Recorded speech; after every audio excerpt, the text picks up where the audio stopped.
Brothers and sisters, today let's reflect on the downward descent from the virtue of humility.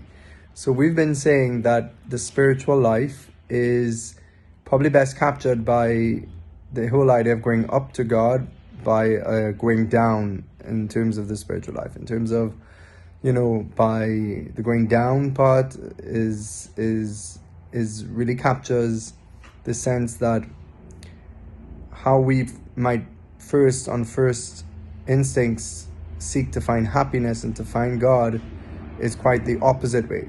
And I gave the example of like virtue. For example, I think it's best seen like if you're preparing in a sport.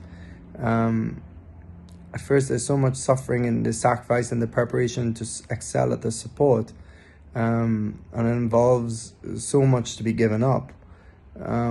While maybe some kind of disordered primal instinct maybe might be to try and succeed at the sport and jump over that stage and just succeed, but in fact we probably just fail.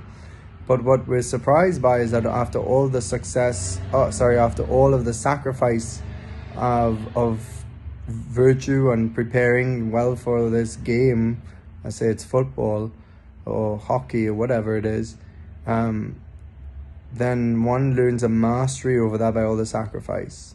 And so there's the joy that arises over the mastery over the game that one now possesses in them, which is the virtue, with this mastery, this ease at which they can play the game that they wouldn't have if they hadn't practiced and maybe, ate the right things and all that. And then they have the joy now of that.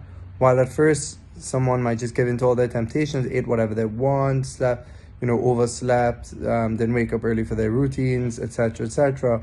But then when they went to play the game, they ended up in bad shape, they end up discouraged, they end up in a sort of a negative state. And so the spiritual life is a bit like that, and that's what I mean by the downwards descent.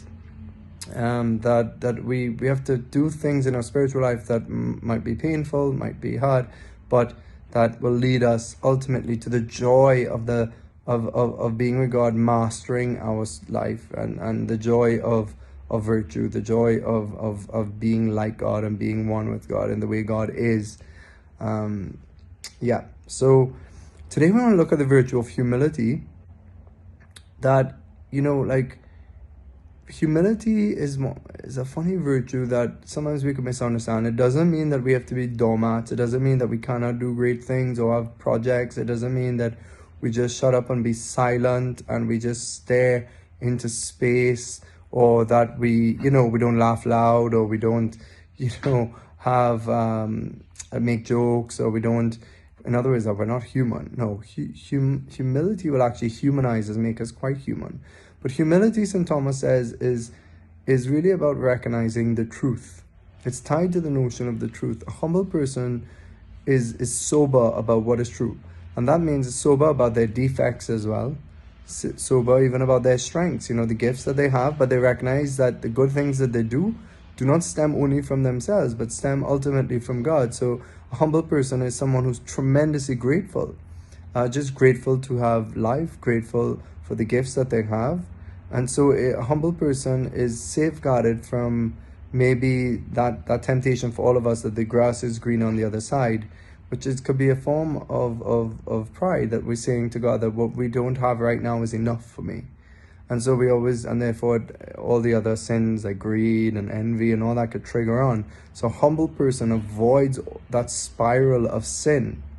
But humility is a downward path as well. It's because it's as in the scriptures, it says, don't put yourself up in the high places, but choose the low places, and then God will lift you up. So humility is also bowing down in prayer. It's the opposite to that, that parable with the Pharisee. He goes off. It's like showtime. He's showing off before God. Oh, I did this. I pay tithes. I do this charity. I pray. I fast. And these are all things that in people, us, in our spiritual lives, we do. And we it's almost like trying to attract God by all these things that we do. And saying, look, God, look how attractive I am. Now you'd hear my prayer. And it's a subtle temptation for all of us. While in that same gospel event, we see a man, a sinner, a great sinner coming in, and just not even raising his eyes to heaven, but just bowing down, kind of humbling in his spirit, and saying, Lord, be merciful to me, a sinner. Because he's true, he's being truthful, he's realizing that fundamentally that he's a sinner, that he needs God. And what happens? That act attracts the eyes of Jesus Christ to him, and Jesus points him out to the other people.